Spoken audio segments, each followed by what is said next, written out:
So in 2007, there was a strike where the writers said, "Hey, it seems like you're going to make shows on the internet, and we want to make sure we get paid for those."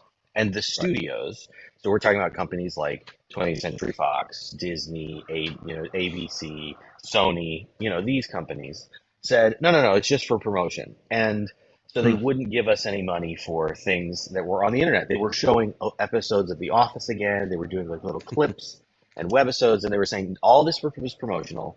We'll never really make money off it. Then they start selling shows on iTunes. Then they start selling you recaps and all this stuff. And now in 2022, 51% of all screenwriter income came from streaming. Wow. So 16 years ago, we said this seems like an existential threat. Yeah. So we are going to cut this off, and we were right. And it led to half of what all of us made last year. Not just made in terms of money, but the kinds of shows we made. Right. Half of that money was streaming. And then for this negotiation, what we realized was that in all of the streaming and all of this stuff that's gone on, because of the pandemic and this stuff, we haven't been able to sit down and have a real negotiation. 2020, we do every 3 years. 2020 is the middle of the pandemic.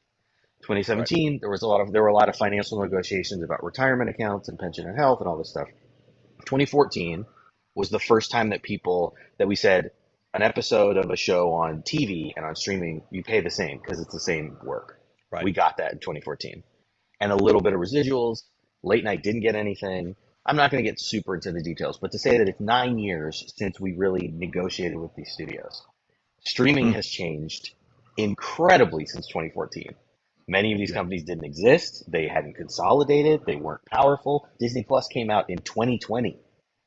So in terms of this negotiation, or the end of 2019, I guess, but like this in these negotiations, it's we went from HBO to HBO Max to Max, Hmm. in like I think in like a day and a half.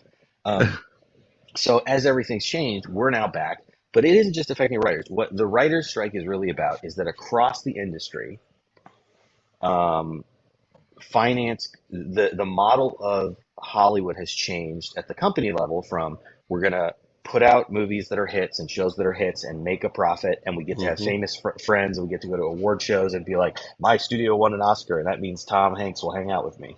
And it's changed from that to a group of vulture capitalists who are trying to do what they did to every service industry, that what they did Yep. to Uber and what they did with TaskRabbit and what they did with Fiverr and what they did with DoorDash and what they did with Airbnb, which is it's not really that brilliant when you think about it because we're going to add an app and we're going to use labor practices from the 1930s. Hmm. And so they're like, what if you had no protections and no term employment and you were an independent contractor and you had no health insurance and it's just all of these rollbacks. And so there's been a destruction of television to go from when you're making a show or you're writing a movie or whatever, and maybe you only write one movie every 3 years or 4 years that gets bought. Hmm. But you Sure. make that, you sell that movie, you get some residuals, you hang on to that, and that gets you the 3 years to the next one. Or you make a television show and you make that, and then you get some residuals, you get your episode fees, whatever, and you make it because the next 2 years you don't sell a show and you don't get staffed and you're Hmm. trying to get on again. Hmm. So there's a thing there's kind of like it's very similar to the guys who Photoshop the red eyes on Ray, the people who are online and they're like, actually, you guys are very rich, and so let me just lay out the reality of what it's like for a TV writer now. You used to go in the fall, sit in your writer's room. All of you came up with the season. Episodes got handed out. We were writing episodes while we're shooting some episodes, and we're doing post on some episodes, and we're just making episodes all at the same time. Pre-production, post, and shooting, writing, it's all happening together. Then in May, the season ends. We go, cool, see you later. We got canceled or renewed. Maybe we get some residuals if it's a hit and they play it again, and then we move on. We're off for 3 or 4 months, and then we're back into another season, trying to get a job somewhere. That's relatively stable employment. And the shows have shrunk. Now there's 6 episodes or 8 episodes. And so Right. you think if you went from 26 episodes to 8, well, then the budget would shrink by 2/3. Hmm. But that's not what happened. The budgets have expanded. And so now these shows are 8 episodes, but they're more expensive and they take longer. Right. So now an 8 episode series is taking a year and a half to do.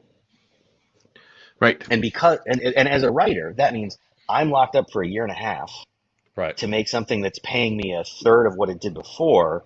And what that ends up looking like is I worked for 10 weeks. And so, yes, I made $10,000 a week. And there's no one who should tell you that's not a lot of money. That's crazy money.